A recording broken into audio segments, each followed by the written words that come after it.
Today, I saw an interesting write-up on the internet. I decided to share it with all of us. This might sound so African.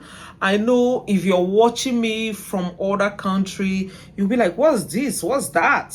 You don't do this. You don't do that. But here, that's the way we live.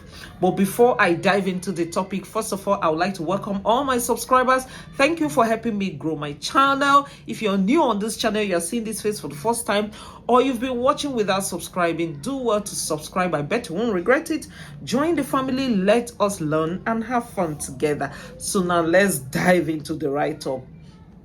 Maybe I'll have to read it out. Okay. It's a story of a man who disappeared for 6 good years, left his wife, children, and aging parents behind, claiming he was off to hustle. What we call hustle. Okay, I think everybody should know what hustle means in the western part of Nigeria, since he vanished, not even a flash or a call. Yes, he never contacted these people anymore.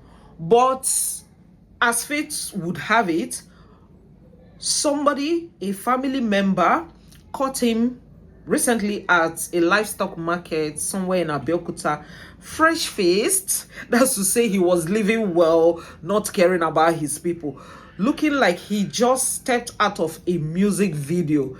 I love this description. Before he could vanish again, they bundled him like Christmas good, like this person was trying to specify, and deported him straight back to the village, because no matter the hustle, blood is thicker than cruise, like this person pasted. Okay, pasted as copied. Let me see if I can see the okay. Maybe I'll just have to paste the video or the write-up on the screen as I talk. So, like I said, this is more like African story. People who are not African will be like, why are you bundling a man? So what? If he doesn't want to contact his people, so what? If he doesn't want to contact his wife, so what? But in this part of the world, we don't. We cherish that family life. We cherish the fact that you must ask of your parents. You must relate with your brothers and sisters, even though that's, let's say, westernization and exposure is beginning to erode that aspect of us. But I'll tell you, it's not exactly that washed yet. It's not exactly that washed. So, what do you think of this story? Is it proper to leave your wife, your children, especially your wife and children, even if you don't want to care for the extended family, if I may put it so? What about your immediate family? What about the wife? You know, what wives endure in this part of the world is quite it's funny. I know people abroad will not endure that kind of thing, because as the wife is waiting for him, she's expected to be, you know, faithful, if you know what I mean. But this man is off, not even bothering about reaching or contacting his wife. You cannot tell me that this man is not cruising with other women.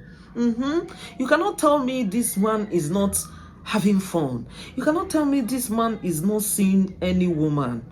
It's almost impossible. In fact, if you tell me that, I will be surprised, because it's, like I said, it's almost impossible. But you expect the wife to, you know, be in her best behavior, waiting for this very misbehaved man to finish whatever he's doing and come back to her, and he will be welcomed like a king.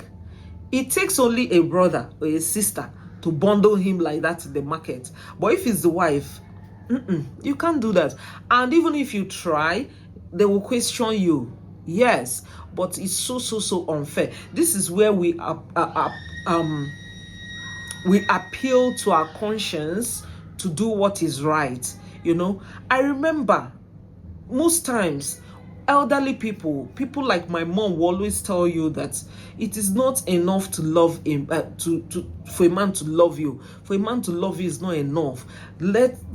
Get a man or marry a man who can love you, and a man who also have conscience. So when that love is out of the window, the conscience will begin to function. Because if he's a man that has conscience, knowing that he left one woman there suffering, fending for the children, and waiting patiently for him, like the faithful wife we all expect in this part of the world, then that conscience will lead you to doing what is right. That conscience will tell you exactly what to do, and that thing to do is the right thing. I'm telling you. So what we should ask ourselves is that whatever we do to people, whether our loved ones, our wives, children, distant relations, friends, even neighbors, is it what we want people to do to us?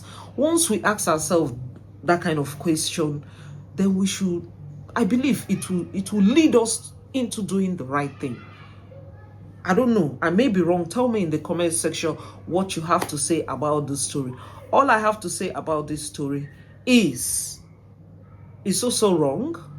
It's so wrong. I wish the man in question will see that what he did was wrong, because it's not about bundling him, taking him back to the village. He can decide to live again. You can't cage an adult. Yes, you can't cage an adult, and you can't force an adult to behave in a particular way. Most times, adults are in the liberty to behave whichever way they want, especially when they are not committing any crime or any illegality. So let's just appeal to our conscience and tell ourselves why we are adults is for us to do what is right. Sometimes that thing that is right might be difficult to do, yeah, but we should try. We should try and do it anyway, right? Yes, just so that we can spread love, just so we can care for our loved ones who are also giving us their time, sacrificing a lot for us. So also that's the way to go, if I may put it so.